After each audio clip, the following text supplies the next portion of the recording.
క్రీస్తునందు ప్రియమైన దేవుని సంగమా, మరొక నూతన దినాన్ని దేవుడు మనకు అనుగ్రహించాడు. దేవునికి స్తుతులు చెల్లిస్తున్నాను. మరి ఈ లాక్డౌన్ కారణంగా దేవుని ఆలయాలకి వెళ్ళి ఆరాధించే అవకాశము లేని స్థితిగతుల మధ్య గృహాల్లో చేరి దేవుని వాక్యాన్ని అనుదినము ధ్యానం చేస్తున్నాం. వాక్యం చేత పోషించబడుతున్నాం కాబట్టి దేవునికి స్తుతులు చెల్లిస్తున్నాను. మరి ఆలయాల్లో కూడి ఆరాధించుకోవడానికి అవకాశం లేనిప్పటికీ దేవుడు మన గృహాల్లో, మన హృదయాల్లో ఆరాధించబడుతున్నాడు. అది అవసరమైన మార్పు. ఎందుకంటే ఆయన నివసించాలనుకున్నది మన హృదయాల్లో. మన హృదయమే ఆయన ఆలయం కాబట్టి ఇది అవసరమైన మార్పు. అదే రీతిగా సహవాసంగా కూడి ప్రార్థించడం, సహవాసం కూడా కూడి దేవుని ధ్యానించడం అనేది కూడా అత్యవసరం. కాబట్టి మరి ఆ సహవాస శుభ గడియ కొరకు ప్రార్థన పూర్వకంగా నిరీక్షిద్దాం. దేవుడు త్వరలో మరి మన కొరకు, మన ఆరాధన కొరకు ద్వారాలు తెరవాలని కోరుకుందాం. మరి సమస్య తొలగించబడాలని దేవునికి విజ్ఞాపన చేద్దాం. ప్రార్థన పూర్వకంగా ఈ ధ్యాన కోరికలకు కొనసాగుదాం. ప్రార్థన చేద్దాం. కృపగల దేవా, దైవ తండ్రి, మీ పాదములకు స్తోత్రము చెల్లిస్తున్నాం నాయన. ఈ ఉదయకాలం మరొకసారి ప్రభా నీ వాక్యాన్ని చిత్తపరుచుకొని నీ ప్రజల మధ్య ప్రభా నిలబడి ఉండగా, నీ వాక్యాన్ని ధ్యానం చేస్తుండగా నీ సన్నిధి ప్రసంత ప్రభా మా మీద కృమ్మరింపచేయమని విజ్ఞాపన చేస్తున్నాం. నీ సహాయం దయచేయమని విజ్ఞాపన చేస్తున్నాం. నీ వాక్యం ద్వారా మాతో మాట్లాడమని, మా జీవితాల్లో కావలసిన మార్పును మీరే అనుగ్రహించమని వేడుకుంటూ మా రక్షకుడైన యేసు నామమున అడిగి వేడుకుంటున్నాం తండ్రి, ఆమేన్. వర్షిప్ సాంగ్ బుక్లోంచి 17వ పేజీ, ఇదిగో దేవా నా జీవితం అనే కీర్తన పాడుకుందాం. ఇదిగో దేవా నా జీవితం. ఇదిగో దేవా నా జీవితం, ఆపాదమస్తకం నీకంకితం. ఇదిగో దేవా నా జీవితం, ఆపాదమస్తకం నీకంకితం. శరణం నీ చరణం, శరణం నీ చరణం, శరణం నీ చరణం, శరణం నీ చరణం. ఇదిగో దేవా నా జీవితం, ఆపాదమస్తకం నీకంకితం. విస్తార పంట పొలము నుండి కష్టించి పని చేయ నేర్పు, కన్నీటితో విత్తు మనసు, కలకాలం మరి నాకు నొసగు. విస్తార పంట పొలము నుండి కష్టించి పని చేయ నేర్పు, కన్నీటితో విత్తు మనసు, కలకాలం మరి నాకు నొసగు. ఆగిపోగ సాగిపో ప్రియసుతునిగా పని చేయ నిమ్ము, ప్రతి చోట నీ సాక్షిగా ప్రభువా నన్నుండ నిమ్ము. ఇదిగో దేవా నా జీవితం, ఆపాదమస్తకం నీకంకితం.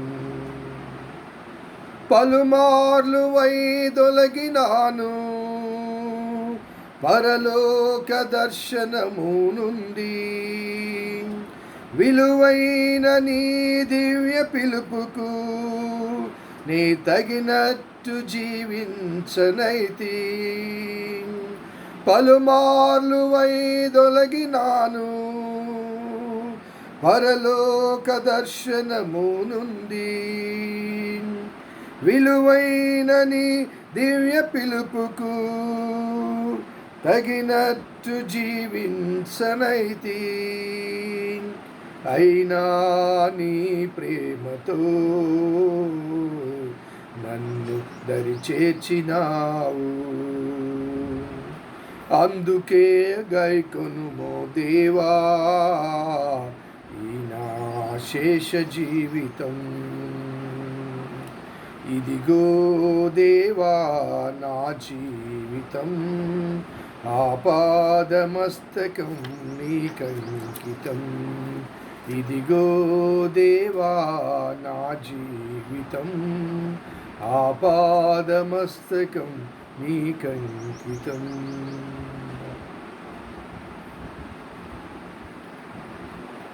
బైబిల్ గ్రంథంలో నుండి 40వ కీర్తన, సామ్ నంబర్ 40.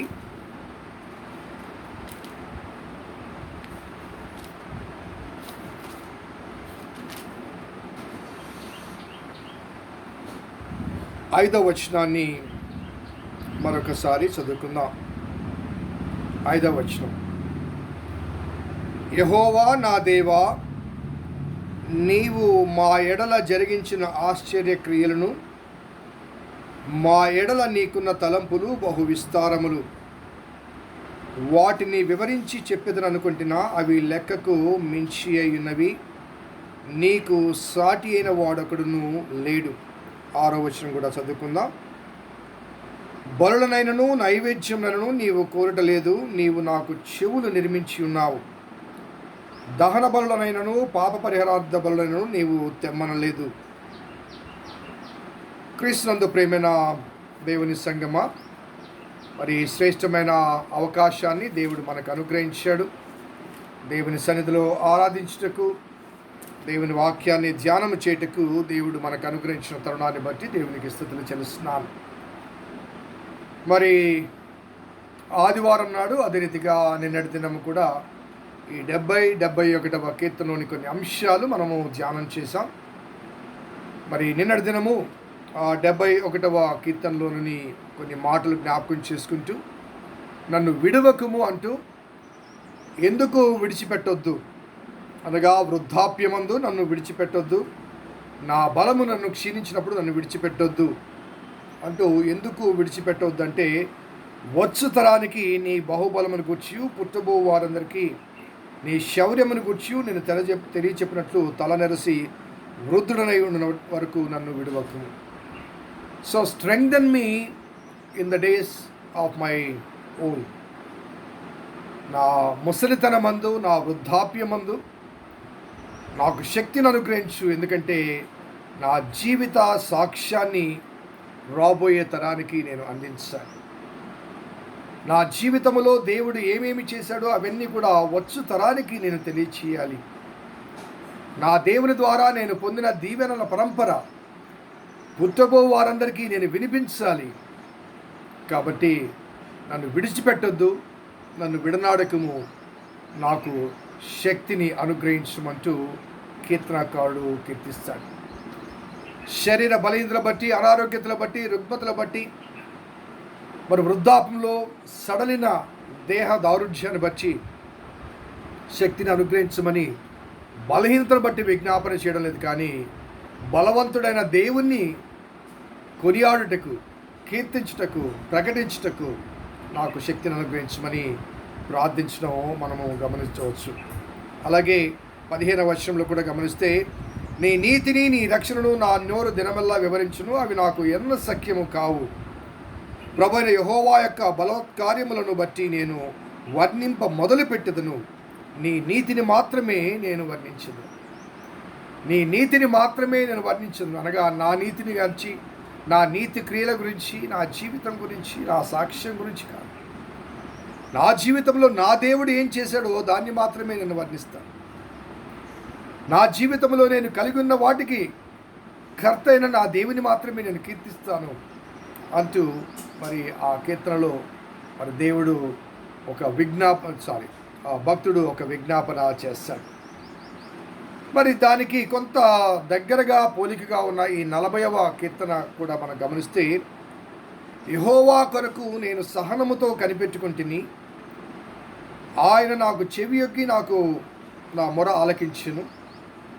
నాశనకరమైన గుంటలో నుండి జిగటగల దొంగ ఊబిలో నుండి ఆయన నా పైకెత్తును. నా పాదములు బండ మీద నిలిపి నా అడుగులు స్థిరపరిచాను.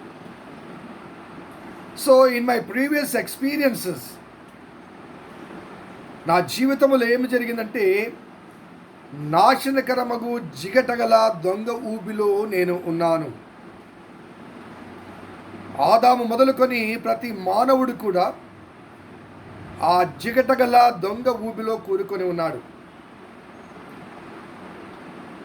ప్రతి వారు కూడా ఆజ్ఞను అతిక్రమించడం, తద్వారా పాపాన్ని తెచ్చుకోవడం, పాపం వలన వచ్చు జీతమైన మరణం. ఆ ఒక మనిషి జీవితాన్ని ఊపితో పోలిస్తే, జన్మించిన అనగా పాప సంబంధమైన ఆదామును బట్టి జన్మించిన ప్రతి ప్రాణి కూడా ఊబిలో ఉన్నవాడితో సమానం. ఆ ఊబిలో ఉన్నవాడిని ఏ రీతిగా ఆ ఊబి మెల్లిమెల్లిగా తనలోనికి అది లాక్కొని ముంచివేస్తుందో, అదే రీతిగా ఆదామును బట్టి జన్మించిన ప్రతి ప్రాణి కూడా ప్రతి దినము, ప్రతి మాసము, ప్రతి సంవత్సరము అనగా వయస్సు పెరిగే కొలది ఆ మరణ ఊబిలోనికి ఆయన దిగజారుతూ ఉంటాడు. ఏదో క్షణాన ఆ ఊబిలోనికి వెళ్ళే అనుభవాలు జన్మించిన ప్రతి ప్రాణి జీవితంలో కనిపిస్తాయి. దానికి ఎవరు కూడా అనగా ఆ ఊబిలో ఉన్నటువంటి వారు ఎవరు కూడా అందులోంచి తప్పించబడే అవకాశాలు లేవు.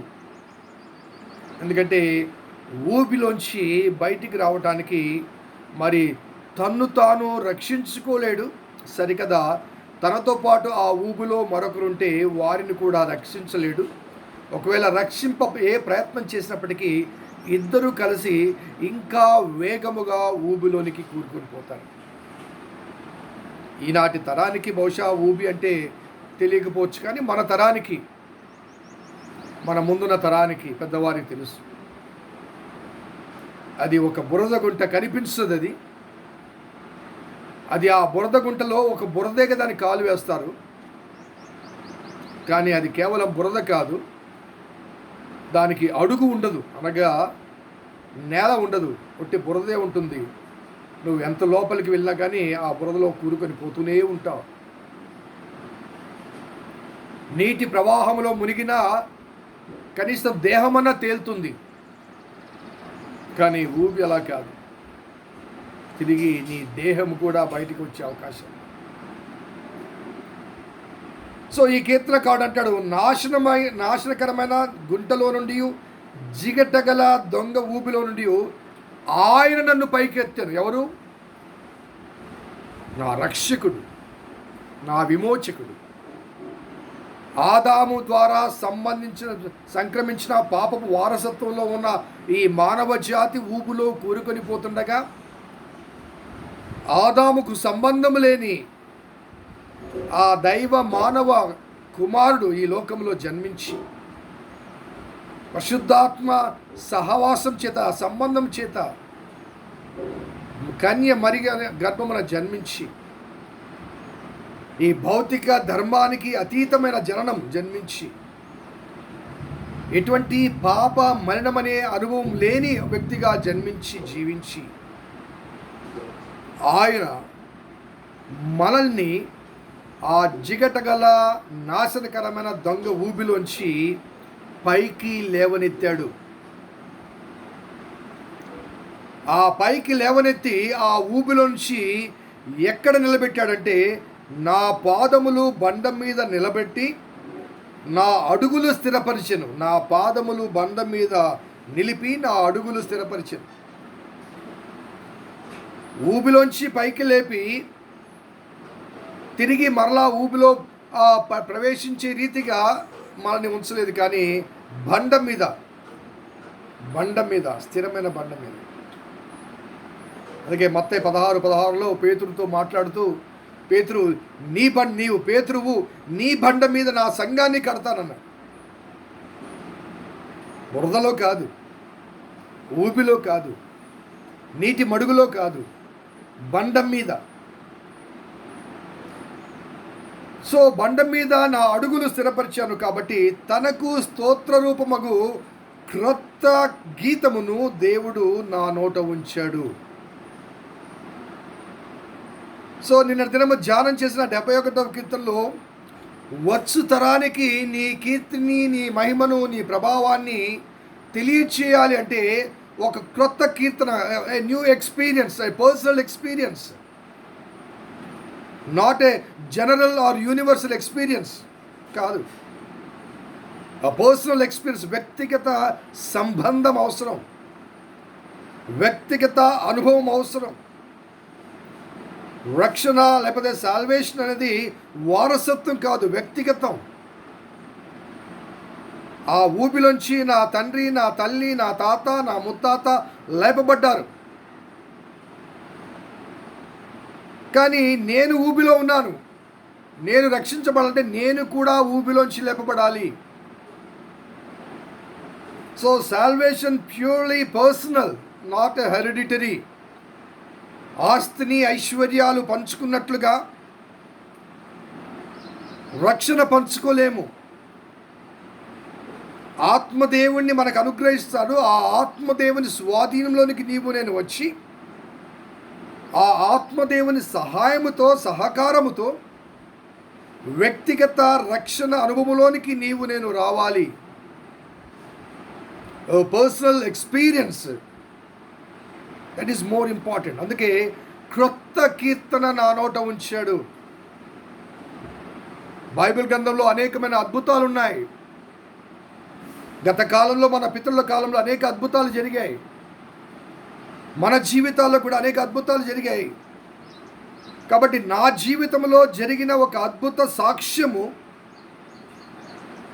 భౌతిక సంబంధమైన ఆశీర్వాదాల కన్నా అతీతమైన సాక్ష్యం ఏంటంటే, నన్ను ఆయన తన విలువైన రక్తాన్ని చెల్లించి రక్షించుకున్నాడు. అది అద్భుతమైన సాక్ష్యం. Beyond anything or everything. నేను ఈ లోకంలో పొందినవి, పొందబోయేవి, పొందగలిగినవి, వీటన్నిటికైనా అత్యధికమైన అద్భుతం ఏంటో ఏదైనా ఉందంటే ఆలోక ప్రవేశం. ఆలోక ప్రవేశం కొరకు ఆయన ఏం చేశాడంటే, ఆ లోకంలోంచి ఈ లోకంలోకి వచ్చి ఊబిలో ఉన్న నన్ను పైకి లేపి నన్ను బండ మీద, అనగా తిరిగి జారి పడకుండా బండ మీద నా అడుగులు స్థిరపరిచాడు, ఎస్టాబ్లిష్ చేశాడు. So that should be a new song, a new testimony. ఒక నూతన సాక్ష్యముగా ఉండాలి, నూతన సాక్ష్యపు అనుభవముగా ఉండాలి. దేవుడు కోరుకునేది పుట్టబో తరానికి, రాబో తరానికి నేను నీ కీర్తిని గురించి, నీ ప్రభావ వర్ణన గురించి తెలియచెప్పు వరకు నన్ను విడిచిపెట్టొద్దు అని, నన్ను విడనాడకము, నా బలము క్షీణించినప్పుడు వృద్ధాప్యమందు నన్ను విడనాడకమని ఈ కీర్తనకారుడు ఎందుకు విలపిస్తున్నాడంటే, నాకు కలిగిన ఈ అనుభవం నా రాబోయే తరానికి కూడా కలగాలి. నేను ఏ రీతికైతే ఊబిలో ఉండగా దేవుడు నన్ను లేవనెత్తి, మరి ఆ జిగటగల నాశనకరమైన దొంగ ఊబిలో నుంచి పైకి లేవనెత్తి నా అడుగులు స్థిరపరిచి బండ మీద నన్ను ఎలా నిలబెట్టాడో, రాబోయే తరము కూడా ఆ ఊబిలోంచి పైకి లేపబడాలి. వారి వారి అడుగులు కూడా బండ మీద స్థిరపరచబడాలి. కాబట్టి వారికి నీవు ఆపత్కాలంలో సహాయకుడవు అన్న వాస్తవాన్ని వారికి తెలియచేయాలి. నిన్ను ఆశ్రయించినట్లుగా, నిన్ను వెంబడించినట్లుగా, నీ ఎదుట వారు తమ జీవితాలు సమర్పించినట్లుగా వారికి మరి తెలియచేసేదిగా తనకు స్తోత్ర రూపముకు ఒక క్రొత్త కీర్తన నా నోట దేవుడు ఉంచాడు. ఆ కీర్తనలోని ఆ అనుభవ సాక్ష్యాన్ని రాబోయే తరానికి నేను వినిపించాలి.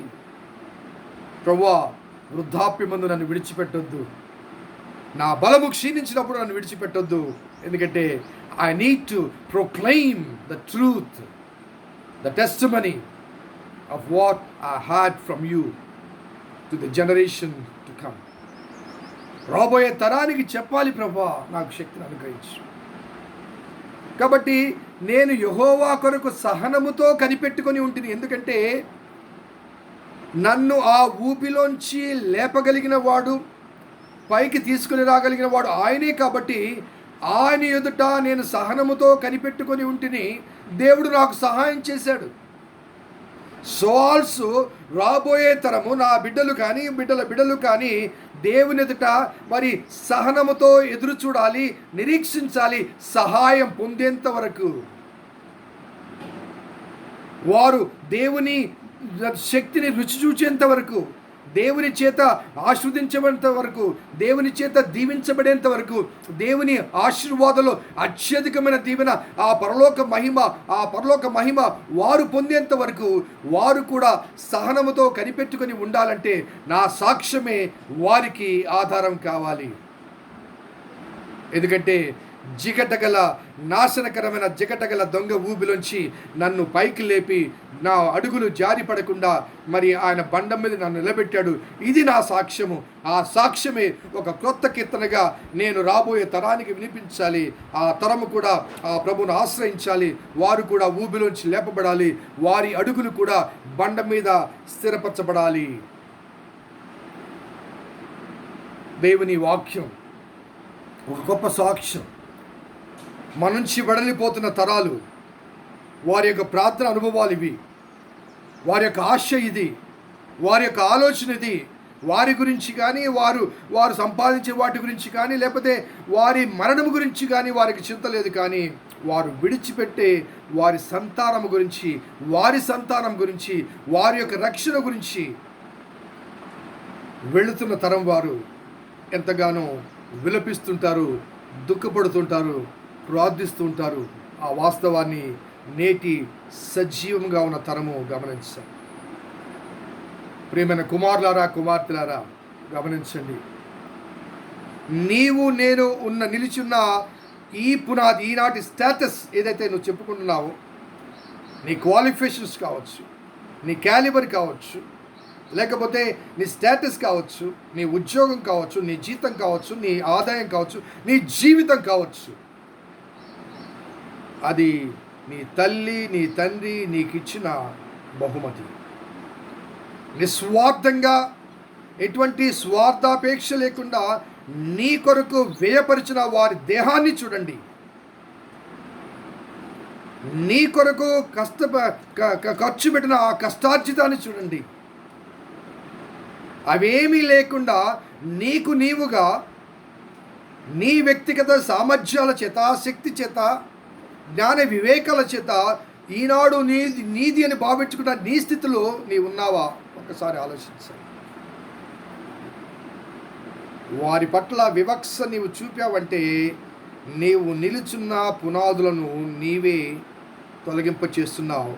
నీవు ఆశ్రయించిన చెట్టు కొమ్మను నీవే నరుక్కుంటున్నావు. జాగ్రత్త.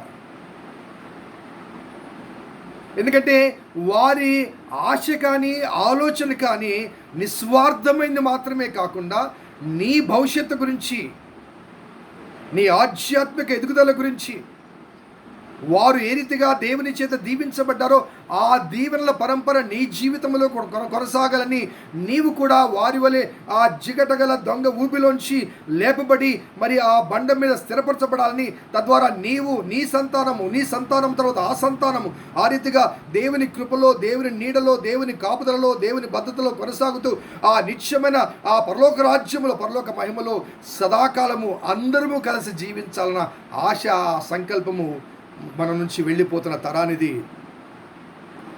ఆ సంకల్పము, ఆ తలంపు రాబోయే కాలంలో నీకు కూడా వస్తుంది. నీ బిడ్డలు ఎదిగి పెద్దవారి నీ పట్ల నిర్లక్ష్యాన్ని ప్రదర్శించినప్పుడు ఒకసారి జ్ఞాపకం చేసుకోగలవు. నీ తల్లి పట్ల, నీ తండ్రి పట్ల నీవు ఎలా ప్రవర్తించి ఉన్నావో ఆ వాస్తవాన్ని. ఇప్పుడు తెలీదు మనకి, ఎందుకంటే శక్తి ఉంది, వయసులో ఉన్నాం, యవనస్తులుగా ఉన్నాం, ఏదైనా సాధించగలం.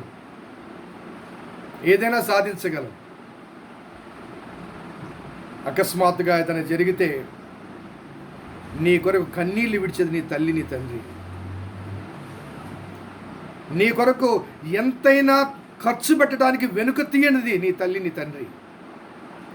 అకస్మాత్తుగా ఒక ప్రమాదం కలిగి నీకేదో బలహీనత కలిగితే ఆ బలహీనత నుంచి నిన్ను తప్పించడానికి తమ జీవనమంతా కూడా ఖర్చు చేసే ఆ త్యాగము నీ తల్లిది, నీ తండ్రిది. ఎవరు కూడా నీకు నీ స్నేహితులు అన్నవారు, లేకపోతే ఆ తల్లిదండ్రులను విడిచిపెట్టి నా స్నేహితులు నా స్నేహితురాళ్ళు వాళ్ళే నా మేలు కోరుతారు, వాళ్ళే నా మంచి కోరుతారు అంటూ తల్లిదండ్రులను విభేదించి వారి మాటలకు లేకపోతే వారి భావాలకు వారి ఆలోచనలకు ఎక్కువ అవకాశం ఇచ్చి తల్లిని తండ్రిని నిర్లక్ష్యపరిచే కుమారులు కుమార్తెలు ఈనాటి కాలంలో అధికం. దేవుని వాక్యంలో స్పష్టంగా ఉంది, నీ తల్లి ముదిమి యందు నీవు నిర్లక్ష్యపరచొద్దు.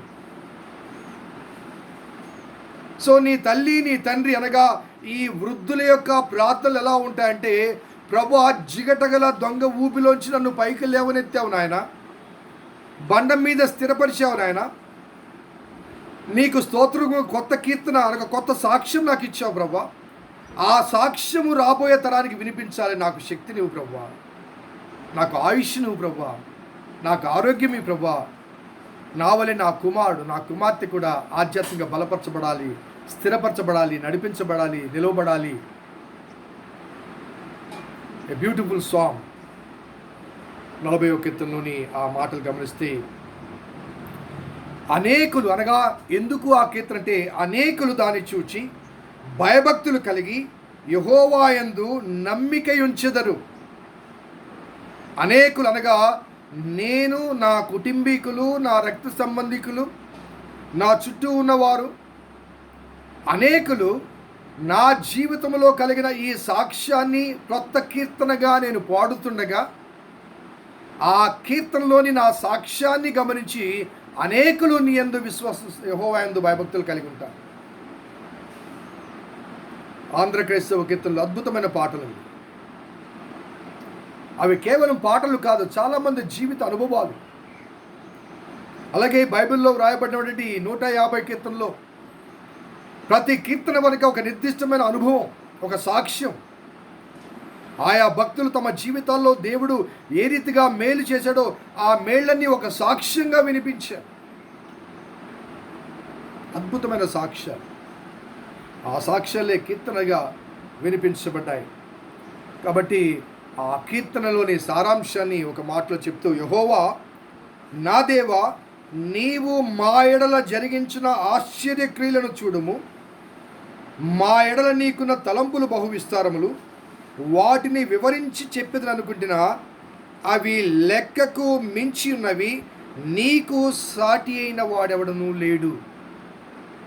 వాటిని వివరించి చెప్పేదని అనుకుంటున్నా అనగా, నా పట్ల నీవు జరిగించిన ఆశ్చర్యక్రియలను, మా ఎడల నీకున్న తలంపులు బహు విస్తారములు, వాటిని వివరించి అదే రీతిగా చెప్పాలని అనుకుంటే అవి లెక్కకు మించి ఉన్నవి. వృద్ధాప్యపు దశలో ఈ కీర్తనాకారుడు బహుశా తన సాక్ష్యాన్ని నెమరు వేసుకుంటున్నాడు. ఒకవేళ మన జీవితాల్లో కూడా పెద్దలైన మన జీవితాల్లో కూడా జన్మించిన నాటి నుంచి మన దేవుడు నీ పట్ల నా పట్ల జరిగించిన క్రియలను ప్రారంభించండి. వర్ణించ వీలులేనివి, లెక్కింప శక్యము కానివి. దేవుడు నీ జీవిత అనుభవాల్లో, నీ వ్యక్తిగత జీవిత అనుభవాల్లో, నీ కుటుంబ జీవిత అనుభవాల్లో నీ పట్ల, నీ బిడ్డల పట్ల, నీ తల్లిదండ్రుల పట్ల, నీ అన్నదమ్ముల పట్ల, నీవు నివసించే నీ సమాజం పట్ల దేవుడు చేసిన ఆశ్చర్య కార్యములు వర్ణించ వీలు కాదు, లెక్కింప శక్యము కాదు. అందుకే తనకు స్తోత్రము ఒక కొత్త కీర్తన నా పట్ల ఉంచాడు, నీకు సాటి అయిన వాడు ఒకడు లేడు. క్రీస్తునందు ప్రియమైన దేవుని బిడ్డలారా, ఆ మిగతా వాక్య భాగాన్ని రేపటి ధ్యానంలో కొనసాగింపచేస్తాను, ఎందుకంటే సమయం సరిపోవడం లేదు కాబట్టి. కానీ ఇక్కడ గమనించాల్సిన ఒక వాస్తవం ఏంటంటే, దేవుని ఎదుట సహనముతో ఎదురు చూడాలి, దేవుని శక్తి కొరకు ప్రార్థించాలి. దేవుడు ఆ జిగటగల నాశనకరమగు దొంగ ఊబిలోంచి నిన్ను పైకి లేవనెత్తిన దేవుడు నీ జీవితం పట్ల ఆసక్తి ఉంది కాబట్టి నిన్ను లేవనెత్తాడు. కాబట్టి నిన్ను లేవనెత్తి రక్షించిన దేవుడు నీ జీవితం పట్ల ఆసక్తి కలిగి ఉన్నాడు. కాబట్టి నీ జీవిత అవసరానికి అవసరమైనవన్నీ కూడా సమకూర్చ శక్తి, ఆసక్తి కలిగిన దేవుడు. Don't forget that.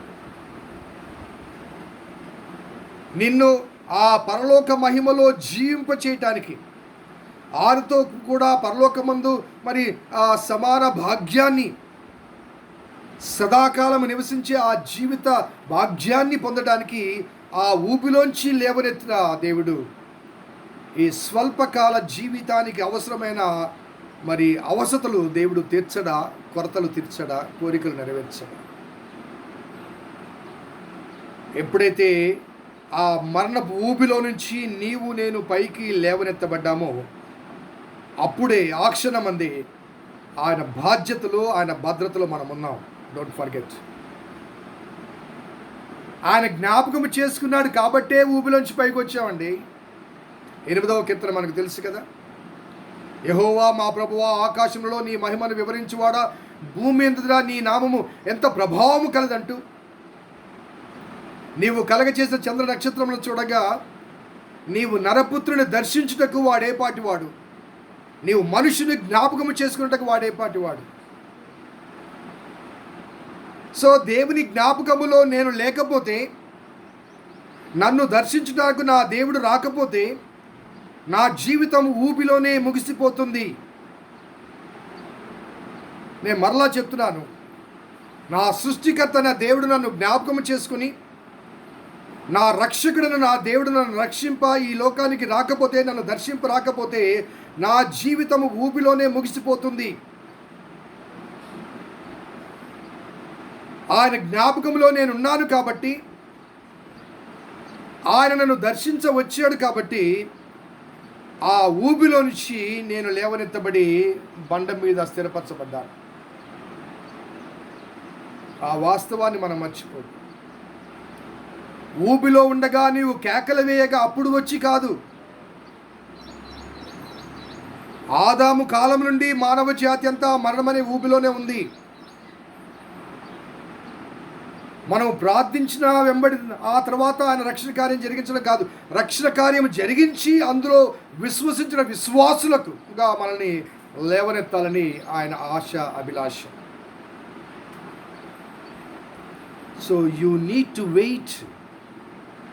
సహనముతో కనిపెట్టుకొని ఉంటిని, ఎందుకంటే ఆ ఊబిలోంచి లేవనెత్తగలిగిన నా రక్షకుడు, నన్ను సృష్టించిన సృష్టికర్త నన్ను జ్ఞాపకము చేసుకుని నన్ను దర్శింపవచ్చి నా చేయి పట్టుకొని ఆ ఊబిలోంచి లేపి ఆ బండ మీద స్థిరపరిచేంత ఆ గడియ కొరకు సహనముతో కనిపెట్టుకొని వచ్చింది.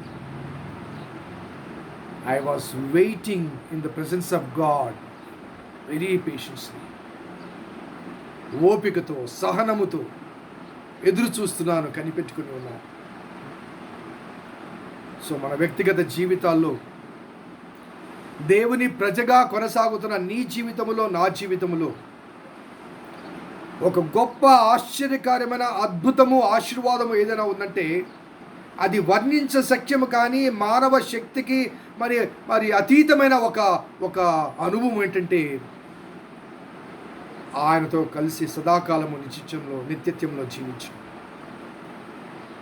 సో ఆయన జరిగించిన రక్షణ కార్యము ద్వారా దేవునితో సదాకాలము జీవించి ఆ దివ్యమైన అనుభవం దేవుడు మనకు అనుగ్రహించాడు. అది గొప్ప అద్భుతం. నీవు రక్షించబడిన విశ్వాసివైతే, ఊబిలోంచి లేపబడ్డ వాడవైతే, బండం మీద స్థిరపరచబడిన వాడవైతే, నీ జీవిత సాక్ష్యము కొత్త కీర్తనగా వినిపించబడితే అనేకులు దాని చూచి యెహోవా యందు భయభక్తులు కలిగి ఆయన యందు నమ్మిక ఉంచెదరు. మనము చేసే ప్రసంగాల ద్వారా కానీ, మనం పాడే పాటల ద్వారా కానీ, లేకపోతే ప్రార్థనల ద్వారా కానీ వినే ప్రజల హృదయాల్లో ఎటువంటి స్పందన లేదంటే కారణం ఏంటంటే అవి మన మాటలు కాదు, మన పాటలు కాదు, మన జీవిత అనుభవాలు కావు. అందుకే ఎదుటి వాటిని స్పందించలేకపోతున్నాయి. దేవుని వాక్యాన్ని చేతపట్టుకొని వినిపించినప్పటికీ కూడా వాక్యంలోని అనేక అనుభవాలు, గతకాలపు భక్తుల జీవిత అనుభవాలు, నిన్న నేడు నిరంతరం మారని ఆ దేవుడు ఇదే అద్భుతాన్ని, ఇదే అనుభవాన్ని నా జీవితంలో కూడా ఆశ కలిగి ఉన్నాడు ఆయన.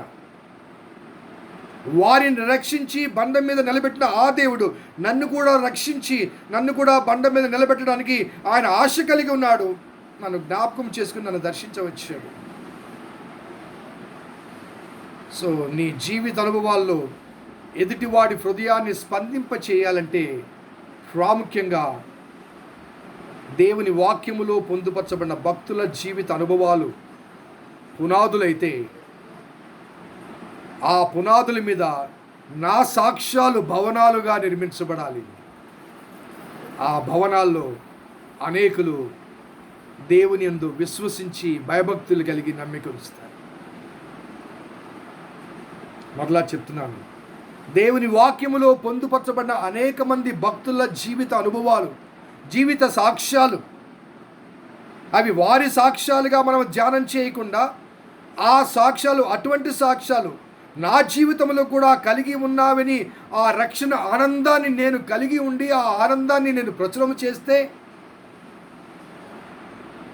దేవుని వాక్య అనుభవాలకు నా వ్యక్తిగత జీవిత సాక్ష్యము జోడించబడితే సమకాలీన ప్రజానీకానికి ఆ వాక్యము ఎంతగానో మరి ఆకర్షిస్తుంది, వారి హృదయాలు స్పందింపచేస్తుంది. ఎందుకంటే దేవుని వాక్యములో పొందుపరచబడిన ఆ సందేశాలు నా సాక్ష్యం ద్వారా ఎదుటివాడి భౌతిక నేత్రాలకు కనిపిస్తాయి. నిజమే, వారి దేవుడు, వారి బైబిల్ గ్రంథంలో మరి అనేక అనుభవాలు కలిగి వారి దేవుడు, ఇదిగో సో అండ్ సో ఈ వ్యక్తిలో, ఈ స్త్రీలో, ఈ పురుషుల్లో అదే అనుభవాన్ని కలిగింపచేసి వారిని రక్షించాడు. ఆ మార్పు ఇతనిలో, ఈమెలో చూడగలుగుతున్నాను. ఆ మార్చిన దేవుడు నాకు కావాలి, ఆ రక్షించిన దేవుడు నాకు కావాలి, ఊబిలోంచి నన్ను బండ మీద నిలబెట్టిన ఆ దేవుడు నాకు కావాలి అంటూ నా జీవిత సాక్ష్యం ద్వారా అనేక మందిని ప్రభు వైపు నడిపించే అవకాశం ఉంది. సో దేవుని వాక్యం మన ఆధ్యాత్మిక జీవితానికి పునాది. పునాదులు లేకుండా భవనాలు లేవు, కానీ పునాదుల మీద మన విశ్వాసపు క్రియలు, మన ఆధ్యాత్మిక జీవితం నిర్మాణాలు కావాలి. అందుకే నా యుద్ధకు వచ్చి నా మాట విని వాటి చొప్పున చేయువాడు బండ మీద తన ఇల్లు కట్టుకొనిన బుద్ధిమంతుని పోలి ఉన్నవాడు. ఆ వాక్యం రేపు చెప్తాను నేను. సో అటువంటి మార్పు, ఆ రూపాంతరం, ఆ ట్రాన్స్ఫర్మేషన్ మన జీవితాల్లో కలగాలి. భక్తుల జీవిత సాక్ష్యాలు మన హృదయాలు స్పందింపచేస్తే, మన హృదయాలు, మన సాక్ష్యాలు మన చుట్టూ ఉండే క్రైస్తవేతర సమాజాన్ని, వారి హృదయాలు కూడా స్పందింపచేస్తాయి.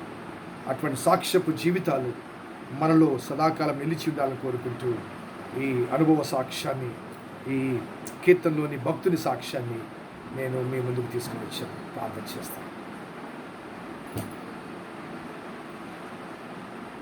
కృపగల దేవా, దయగల తండ్రి, మీ పాదములకు స్తోత్రము చెల్లిస్తున్నాం నాయన. ప్రతి దినము నీ వాక్యం ద్వారా మేము హెచ్చరిక చేయబడుతున్నాం.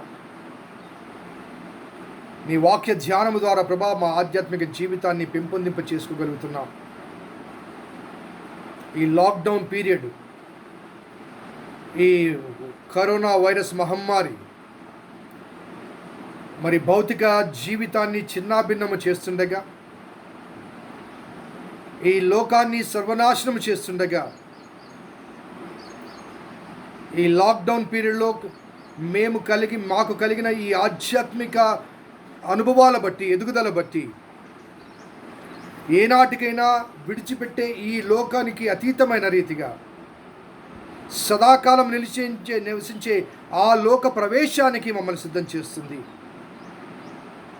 ఇక్కడ ఆకలి ఉంటుంది, దాహం ఉంటుంది, దుఃఖం ఉంటుంది, వేదన ఉంటుంది, కన్నీరు ఉంటుంది, బాధలు ఉంటాయి, శ్రమలు ఉంటాయి, బలహీనతలు ఉంటాయి, వైరస్లు ఉంటాయి, మరణాలు ఉంటాయి. ఇటువంటి సమస్యాత్మక ప్రపంచంలో మేము జీవిస్తుండగా ఈ కరోనా మహమ్మారి మమ్మల్ని ఆవరించి ఎవరిని మింగుదుమా అంటూ మరి తరుముకొస్తుండగా మేము ఈ వైరస్, ఈ మహమ్మారి, ఈ మరణాలకు అతీతమైన మరో ప్రపంచంలో ప్రవేశించడానికి సిద్ధపరచబడే ఒక ఆధ్యాత్మిక అవకాశాన్ని మీరు మాకు అనుగ్రహించారు. ఈ లోకానికి అతీతమైన మరో ప్రపంచాన్ని చూడగలిగిన, ఈ లోకానికి అతీతమైన మరో ప్రపంచాన్ని చేరగలిగిన ఒక ఆధ్యాత్మిక నిచ్చెన మాకేశారు.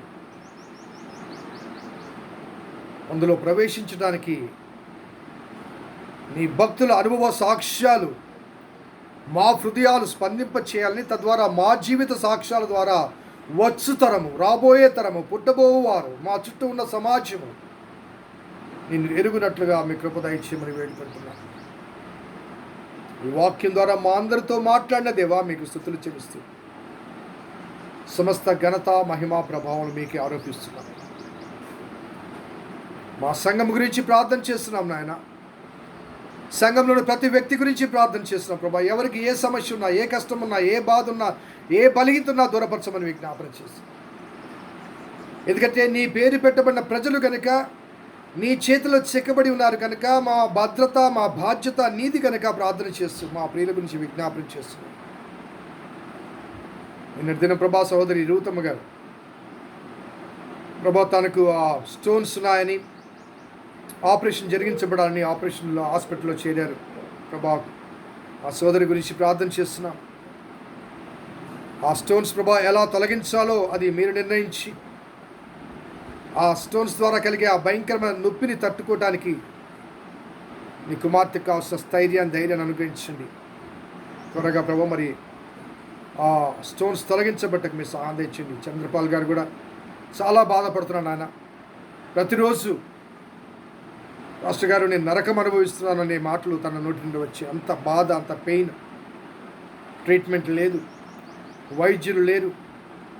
మరి ఇటువంటి నిస్సహాయ స్థితిగతుల మధ్య పరమ వైద్యుడా నీవే స్పందించాలి నాయన, నీవే దరి చేరాలి నాయన, నీవే దరికి లాగాలి వారిని ప్రభా. ప్రార్థన చేస్తున్నాం నాయన.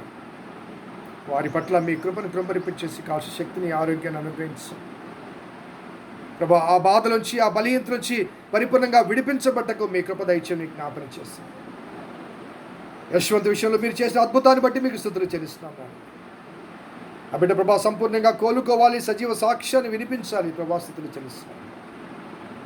ఆ కుటుంబాన్ని ప్రభా మీరు నిలబెట్టారు, ఓదార్చారు. గత 3 మాసాలుగా ఆ కుటుంబం పడిన శ్రమ, ప్రయాసం మేము జ్ఞాపకం చేసుకున్నాం. ఎంత విలపించారు, ఎంత బాధపడ్డారు, ఎంత శ్రద్ధ వహించారు. ఆ కుమారుని కాపాడుకోవడానికి ఎంత ప్రయత్నం చేశారు. వారి ప్రార్థనలు, వారి ప్రయత్నాలు ప్రభా మీరు సఫలీకరించి సంపూర్ణ స్వస్థత చేకూర్చారు ప్రభా. స్తుతులు చెల్లిస్తున్నారు. అదే రీతిగా మరి ప్రమీల గారి కుమారుడి విషయంలో కూడా అద్భుతం జరగాలి నాయన. ఆ మెమరీ కొద్దిగా ఇబ్బందిగా ఉంటుండగా ఆ సమస్య దూరపరచబడాలి. అవసరమైతే మరొక సర్జరీ కొరకు వెళ్ళాలని అంటున్నారు నాయన. ప్రార్థన చేస్తున్నాం తండ్రి, మీ సహాయం తెచ్చి క్యాన్సర్ వ్యాధిలో ఉన్నటువంటి ప్రభా రాజేశ్వరి గురించి, కడప శ్రీరాముల గురించి ప్రార్థన చేస్తున్నాం.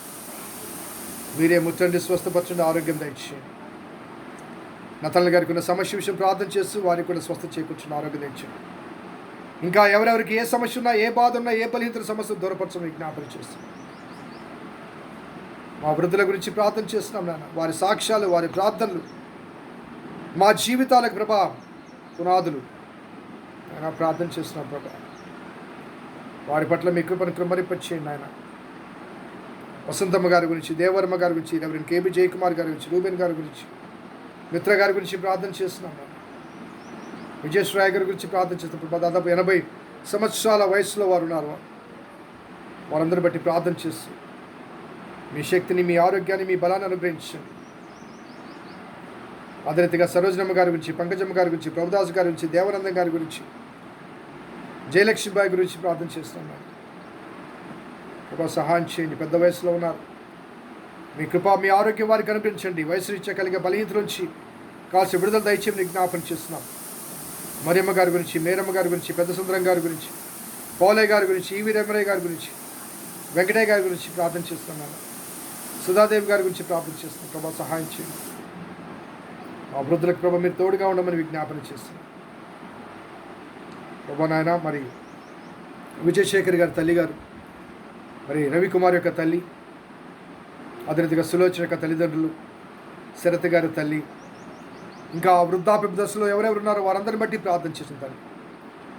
మా సంఘంలో ఇంకా చాలామంది వృద్ధులు ఉన్నారైనా ప్రార్థన చేసిన ప్రభు, వారందరి పట్ల మీ కృపను ప్రమరిపించండి, శక్తిని బలాన్ని అనుగ్రహించండి. ఈ కరోనా మహమ్మారి ప్రభా మా దరికి చేరకుండా ప్రభా మీరే కంచె వేసి మా ప్రభా స్తుతులు చెల్లిస్తాం. మీ భద్రతలో, మీ బాధ్యతలో, మీ కంచెలో మేము ఉండుటకు మీ కృప దయచేయండి. మీ కంచెను దాటి, మీ పరిమితి దాటి బయటికి వెళ్తే ఏ సమస్య మా జీవితంలో కలుగుతుందో మాకు తెలియదు నాయన. ప్రార్థన చేస్తాం. మీ భద్రతలో, మీ బాధ్యతలో విశ్వాసంతో, నిరీక్షణతో, భయభక్తులతో జీవించడానికి మీ కృప దయచేయమని వేడుకుంటున్నాం. ఈ కరోనా మహమ్మారి ప్రభు భారతదేశం 90,000 దాటింది. రేపు మాపో 1,00,000 దాటుతుంది.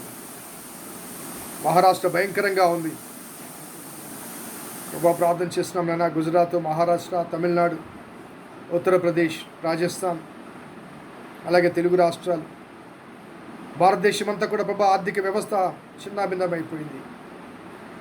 పాలకులు చేతులు ఎత్తేశారు. వారు ఏవో ప్రయత్నాలు చేస్తున్నారు, కానీ ఆ ప్రయత్నాల వల్ల ప్రయోజనం లేదని వారికి కూడా తెలుసు.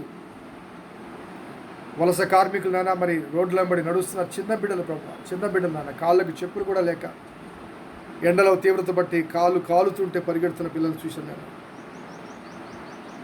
తల్లిదండ్రులు కొంతసేపు భుజాల మీద ఎత్తుకునే బిడ్డల్ని, తమ సామాన్లు ఒక భుజం మీద, బిడ్డలను ఒక సంకలో ఎత్తుకొని, స్త్రీలు, పురుషులు కొన్నిసార్లు వారి పట్ల మరి రహదారి లో ఉన్నటువంటి పర్యవేక్షకులు చేసిన